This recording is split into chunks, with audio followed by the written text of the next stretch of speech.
Hi, I'm Dan Larson, and this is Transformers Generations Arcee in 4 minutes or less.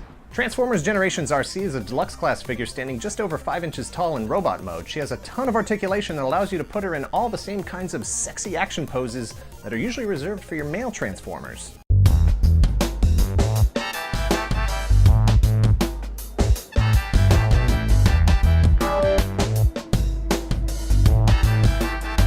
Quick note, Transformers reproduce asexually, so there's no actual need for a male and female within the species.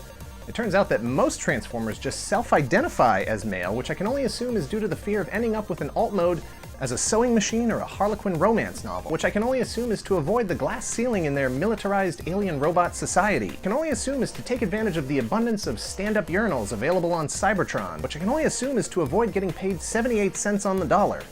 Arcee's alt mode is a pink and white convertible space car that adheres relatively closely to the G1 animation design.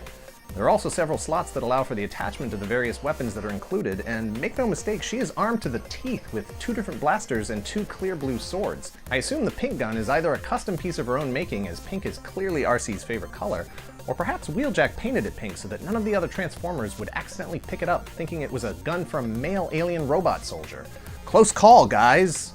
Please note that there are 2 different versions of the Arcee mold out there, a closed hand and an open hand.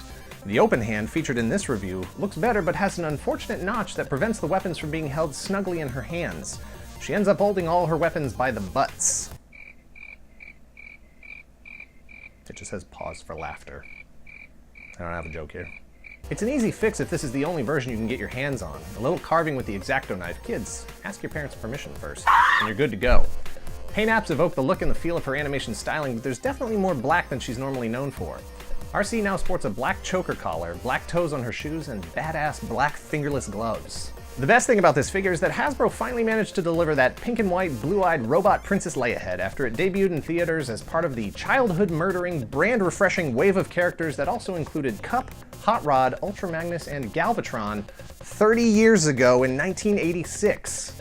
Look, I don't know anything about the economics of the toy industry, but I'm sure it's not Hasbro's fault that there wasn't a market for female transforming robot alien toys in 1986. If the 10-year-old boys and girls out there had demanded them, surely Hasbro would have made them, but let's be honest, even if they had made them, how do you market something like that to boys and girls at the same time? How can a transforming alien robot be both self-conscious about its appearance and have a constant desire to engage in war? 'Tis the riddle of the Sphinx. I tripped over it a little bit. While there are several third-party Arcee figures out there, this is an actual licensed Hasbro Deluxe figure that will work perfectly with all the other Deluxe figures already in your collection. She has a well-articulated robot mode and an appropriately scaled, stylish, futuristic sports car alt mode. If you're like me, then you've already waited 30 years to put this figure in your collection, so if you see it, you can finally stop holding your breath and buy it. And if you see 2, leave 1 for the next collector.